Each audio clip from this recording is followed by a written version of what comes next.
So నేను ఇప్పుడు ఈ వీడియో చేయడానికి కారణం పాడతాతీగ సిల్వర్ జూబ్లీ సిరీస్ లో జరిగిన ఇంజస్టిస్ అంతా ఎక్స్పోజ్ చేద్దామని. మీ అందరికీ తెలుసు నేను దానిలో పార్టిసిపేట్ చేశానని. సో అక్కడ ఏదైతే జరిగిందో అదంతా నేను ఇక్కడ క్లియర్ గా చెప్తాను వీడియోలో. స్టోరీస్ పెట్టాను, చాలా మంది థౌజండ్స్ ఆఫ్ రిప్లైస్ వచ్చాయి స్టోరీకి ఏం జరిగింది అని.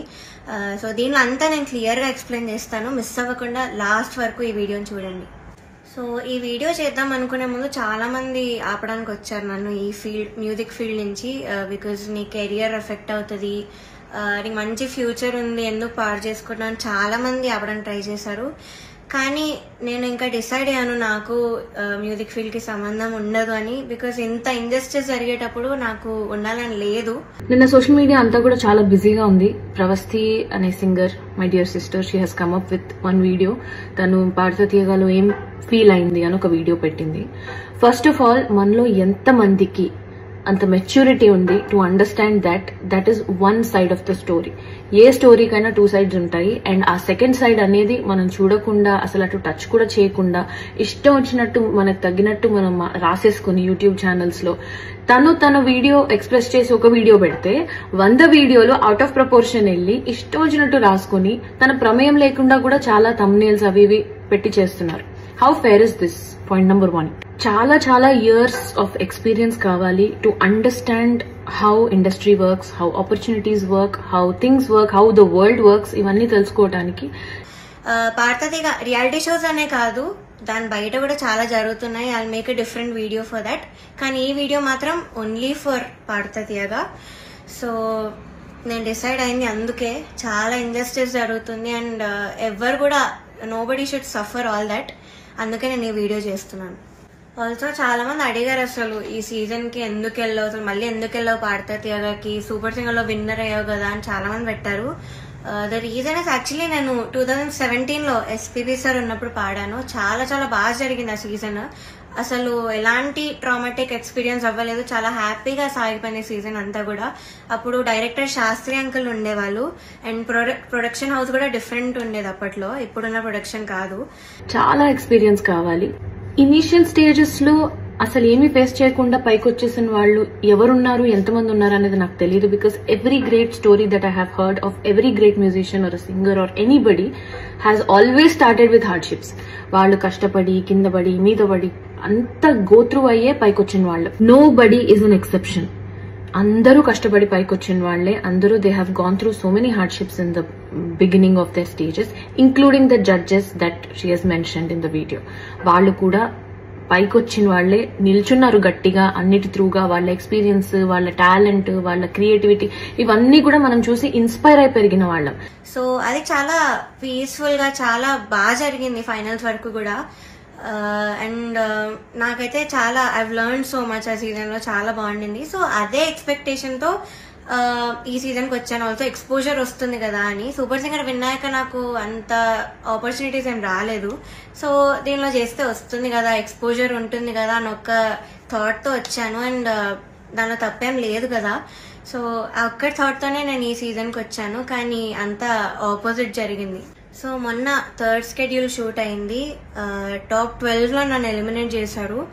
యాక్చువల్లీ ఫస్ట్ షెడ్యూల్ నుంచి కూడా చాలా జరిగాయి. అప్పుడే నేను క్విట్ అవుదాం అనుకున్నాను, బట్ కాంట్రాక్ట్ సైన్ చేశాను. So I had no option. మీరు అనుకోవచ్చు ఎలిమినేట్ అయింది కాబట్టి ఇదంతా ఇప్పుడు కోపంతో చెప్తుందేమో అని, కానీ కాదు. ఉన్నప్పుడు నేను చెప్పలేను, కానీ ఎలిమినేట్ చేశాక నాకు ఆ ధైర్యం వచ్చింది అంతా చెప్పడానికి. Taking out names like that because you had one experience with them in one show, I don't think it is right. I personally feel it is not right because in a way you are disrespecting the industry that you are working in. So reality show ki vellala vadda anedi it's a personal choice. Inka favoritism vishayaniki vaste, నేను నాకెవరైనా call చేసి నాకు ఒక male singer కావాలండి షోకి, మీతో పాటు ఒక anchor కావాలండి అంటే నేను డెఫినెట్లీ నాకు క్లోజ్ అయ్యి నాకు ఫ్రెండ్స్ ఎవరైనా ఉంటే నేను వాళ్ళని మాత్రమే రిఫర్ చేస్తాను. I will not go for anybody beyond that. మీరే చూసుకోండి అని చెప్తాను. ఎందుకు అంటే as humans we have relevance with those people because మనకు ఒక చిన్న జర్నీ ఉంది అండ్ అందులోంచి ఒక చనువు వస్తుంది. ఈజీగా అవుట్పుట్ చాలా బాగా వస్తుంది when we collaborate with people we know అనే ఒక దీంతో మనం ఫేవరెటిజం చూపిస్తాం తెలియకుండా. That has nothing to do with personal targets. So judges గురించి కానీ అక్కడ ఆ ప్రొడక్షన్ వాళ్ళు ఎలా ట్రీట్ చేశారని కానీ నేను అంతా దీనిలో బయట పెడతాను. సో నేను ఒక గుడ్ థింగ్ తో స్టార్ట్ చేస్తాను. పాడతాతీగలో ఒక గుడ్ థింగ్ ఆర్కెస్ట్రా, కృష్ణాంకుల్ వాళ్ళు ఆ సీజన్ లో ఎవరైతే ఉన్నారో వాళ్ళే ఈ సీజన్ లో కూడా ఉన్నారు. వాళ్ళు మాత్రం చాలా సపోర్ట్ చేశారు, అందరితో ఒకేలా ఉంటారు. అండ్ మెంటర్ శ్రీనివాస్ సార్, ఆయన కూడా నన్ను ఎప్పుడు కూడా you are the most talented అని మొన్న కూడా నాతో వచ్చి చెప్పారు. సో వీళ్ళిద్దరికి మాత్రం I'm very very thankful. They are my favourite people. So this is the only good thing పాడతాతీగా ఈ సీజన్ లో. సో ఫస్ట్ నేను జడ్జెస్ దగ్గర నుంచి స్టార్ట్ చేస్తాను. ఒక ఎగ్జాంపుల్ చెప్తాను. 2017-18 ఆ టైంలో నేను కీరవాణి సార్కి ఒక కంపోజింగ్ కోసం వెళ్ళాను. ఫస్ట్ టైం అనమాట వెళ్ళటము. అది ఓవర్వెల్మ్ అయిపోయాను, భయపడ్డానో నాకు తెలియదు, కానీ I have not given my best. I knew I could do better, కానీ నేను నా బెస్ట్ ఇవ్వలేదు. అండ్ సార్కి ఏదైతే అవుట్పుట్ హీ వాజ్ ఎక్స్పెక్టింగ్ ఒక సాంగ్ లో, అది నేను ఇవ్వలేకపోయాను. 5-6 years వరకు మళ్ళీ నన్ను పిలవలేదు. నేను కూడా డిసప్పాయింట్ అయ్యాను, చాలా డిసప్పాయింట్ అయ్యాను. ఎందుకు అసలు ఒక 2-3 ఛాన్సెస్ ఇవ్వచ్చు కదా నాకు అని నేను కూడా చాలా డిసప్పాయింట్ అయ్యాను. But I didn't give up. ఈ 5-6 years I have genuinely worked, అంటే సార్ దగ్గర కాదు, బయట genuinely worked, improved my talent, learn so many things, learn about how industry work, ఎలాంటి మైండ్ సెట్ ఉంటుంది మ్యూజిషియన్స్ కి, ఇవన్నీ కూడా నేను దగ్గరుండి డే బై డే నేర్చుకుని వచ్చాను. ఫస్ట్ సునీత గారు, of course she is very beautiful. మీరు అంతే కైండ్ అని కూడా అనుకుంటారు, బట్ బ్యూటీకి కైండ్నెస్ కి ఎప్పుడు కూడా లింక్ ఉండదు. సో ఓకే, మీరు అబ్జర్వ్ చేయండి, ఫస్ట్ ఎపిసోడ్ నుంచి కూడా ప్రతిసారి నేను స్టేజ్ మీదకి వచ్చిన ప్రతిసారి వాడు ఒక ఫేస్ ఇస్తారు, అది ఎవరికి పెట్టరు ఆ ఫేస్, బట్ ఓన్లీ నాకు ఆ డిస్గస్టెడ్ లుక్ పెడతారు ఫేస్ మీద. ఇది యాక్చువల్లీ చాలా మంది వెల్ విషర్స్, నా ఫ్యాన్ పేజెస్ అందరూ కూడా నన్ను అడిగారు, కాబట్టి నేను స్క్రీన్ షాట్స్ పెడతాను. ఇది ఎందుకు ఇలా, did something happen behind the screen, ఏమైనా అయ్యిందా మీ ఇద్దరికి, లేకపోతే ఏమైనా గొడవ అయిందా అని ఇలా చాలా మంది అడిగారు, ఎందుకు ఆవిడ అలా ఫేస్ పెడుతున్నారు మీరు రాగానే అని. సో కానీ నేను చాలా డిఫెండ్ చేయడానికి ట్రై చేశాను, బికాస్ నాకు అప్పుడు తెలీదు, నేను ఏదో అలా ఆలోచిస్తున్నాను, వీళ్ళందరూ అలా ఆలోచిస్తున్నారేమో అనుకున్నాను, నాకు తెలియదు అప్పట్లో, ఐ డెంట్ రియలైజ్. సో నేను డిఫెండ్ చేశాను కూడా. సో నాకు ఎప్పుడు క్లారిటీ వచ్చిందంటే, అంతరామమయం పాడే ముందు సౌండ్ చెక్ అయ్యేటప్పుడు ఇన్ ఇయర్స్ పెట్టుకున్నాను, అండ్ ఆవిడ దగ్గర ఒక మైక్ ఉంది, అది ఆన్ ఉంది, అది పాపం వాడికి తెలీదు, మైక్ ఆన్ ఉంది, నేను ఇన్ ఇయర్స్ పెట్టుకున్నాను. సో కీరవాణి గారితో ఇలా చెప్తున్నారన్నమాట. 5-6 years లో కూడా I have created my own opportunities. డబ్బింగ్కి వెళ్ళేదాన్ని, సింగింగ్ చేసేదాన్ని, ట్రాక్స్ పాడేదాన్ని, కోరస్ పాడేదాన్ని, ఆర్జింగ్ చేసుకునేదాన్ని. All the opportunities I have created for myself. 5-6 years తర్వాత, without any external influence, I got a call from Kirani sir saying that he wants to work on a song. నేను వెళ్ళాను. This time I did much better. Sir ఏదైతే output అనుకున్నారో that I could deliver. As simple as that. నాకు అర్థమైంది నా experience లో ఏంటి అంటే, తెలియకుండా వి ఓవర్ సీ థింగ్స్. అంటే అమ్మో అని ఒక పెద్ద ఇది ఇచ్చేసుకుంటాం థింగ్స్ కి, బట్ అక్కడ అంత ఉండదు. Especially at times like this we should calm down and look at the bigger picture here, because it is never about people, it is about art, it is about music, it is about output. ఇవి పెద్ద విషయాలు మనకంటే కూడా. ఈ అమ్మాయికి అసలు high range వాయిసే కాదు, high pitch రాదు, కానీ మేనేజ్ చేసేస్తాను మీరు చూడండి, ఈ సాంగ్ లో తెలుస్తుంది చూడండి మీకు, అది ఇదని చాలా ఎక్కిస్తున్నారు సార్ కి.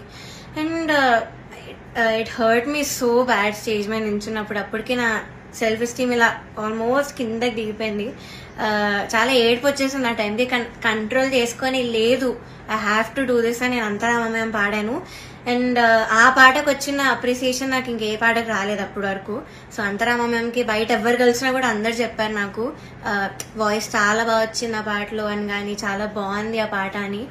యాక్చువల్లీ చాలా సాంగ్స్ ఇచ్చాం, రాముడు రావునికి చాలా ఇచ్చాము. నేను ఏది ఇచ్చినా వద్దు వద్దు వద్దు అంటే ఇంకా లాస్ట్ ఆప్షన్ గా మేల్ సాంగ్ ఇచ్చాను, అంతరామమయం. సో దాన్ని అలా చూసినప్పుడే as artist I think we will enjoy this journey. ఇప్పుడు అనిపించింది 5-6 years తర్వాత నన్ను ఎందుకు పిలిచారు out of the blue moon అంటే, బికాస్ నా సైడ్ నుంచి, నా పర్స్పెక్టివ్ నుంచి ఆలోచిస్తే, because I didn't give up. And also నా వర్క్ ఏదైతే చేశానో అది ప్యూరెస్ట్ ఇంటెన్షన్స్ తో చేశాను. I have never expected anything out of anybody's association. Sure, every singer goes through something or the other. And also overall గా మన చుట్టూ singer పక్కన పెట్టండి, మ్యూజిషియన్ పక్కన పెట్టండి, ఓవరాల్ గా మన చుట్టూ ఇంతమంది ఉన్నారు కదా, ఇంతమందిలో ఎంతమంది హ్యాపీగా ఉన్నారు, ఎంతమంది స్ట్రెస్ గో త్రూ అవుతున్నారు. If the problem lies only in music industry, only in singers, only with reality shows, ఇంతమంది ఎందుకు డిసప్పాయింటెడ్ గా ఉన్నారు చుట్టూ? Because it is happening everywhere. ఈ మెంటల్ హెల్త్ అవేర్నెస్ లేకపోవటం అనే ఒక కాన్సెప్ట్ ఏదైతే ఉందో ఇట్ ఈస్ హ్యాపెనింగ్ ఎవ్రీవేర్. అందుకే when you are aware of what you are going through, what you want in life, what you want to prioritize in your life, ఇవన్నీ తెలిసినప్పుడు I don't think you have the need to. So అదే select చేశారు and I tried my best. Male song అయినా కూడా I gave my best. And of course నాకు ప్రతి song కి ఆవిడ దగ్గర నుంచి నెగటివ్ కామెంట్స్ వచ్చాయి. అది మీరు నమ్ముతారు, జడ్జెస్ ఏదంటే అదే నిజం అనుకొని మీరు అఫ్ కోర్స్ నమ్ముతారు, ఓకే. బట్ అదర్ కంటెస్టెంట్స్ పాడేటప్పుడు I even give their names. ఇద్దరు, శ్రీధృతి అండ్ గాయత్రి అక్క, వీళ్ళిద్దరు పాడేటప్పుడు పిచ్చింగ్, ఎస్పెషలీ ధృతికి చాలా పిచ్చింగ్ ఇష్యూస్ వచ్చేటప్పుడు అయితే ఆవిడ ఇలా సైగలు చేసేవాళ్ళు, షార్ప్ అయితే ఇలా చెప్పేవాళ్ళు, అది మేము అందరం చూసాము. గాయత్రి అక్క కూడా షార్ప్ అయితే ఇలా కింద ఫ్లాట్ బాడ్ అని చెప్పేవాళ్ళు, మొన్న కూడా అయింది అది. సో అంటే నాకు తప్పు లేకపోయినా మీరు అక్కడ కామెంట్స్ లో చెప్తున్నారు, వీళ్ళు చేశాక కూడా మీరు అక్కడ చెప్పకుండా సైగలు చేస్తున్నారు. సో అక్కడ నాకు నా మీద ఎందుకో గ్రడ్జ్ పెట్టుకున్నారని కూడా అర్థమైంది. Say something else to somebody else. Be honest, అందరు సింగర్స్ సర్వైవల్ మోడ్ లోనే ఉన్నాం. ఎందుకంటే థౌజండ్స్ ఆఫ్ సింగర్స్ ఉన్నారు ఇప్పుడు, అందరూ బాగా పాడేవాళ్లే. థౌజండ్స్ ఆఫ్ సింగర్స్ ఉన్నారు, కానీ సంవత్సరానికి ఒక్కొక్క మ్యూజిక్ డైరెక్టర్ మహా అంటే 9 to 10 మూవీస్ చేస్తారు. ఆ 9 to 10 మూవీస్ లో 1000 మెంబర్స్ ని ఎలా అకామిడేట్ చేస్తారు? So it is always good to have a reality check about what is happening outside also. We're so obsessed with ourselves that we only think about why am I going through this, why am I being given this అని ఆలోచించినంత వరకు మనకు answers రావు. అందరినీ ఇందులోకి లాగేసి వాళ్ళ personal lifes తీసి వాళ్ళ personal lifes మీద థంబ్నెయిల్స్ వీడియోలు పెట్టి I don't think this is fair at all. So మీరు కూడా as audience, I think it is your responsibility also to pick your content. Understand that there are always two sides to the story and not just one.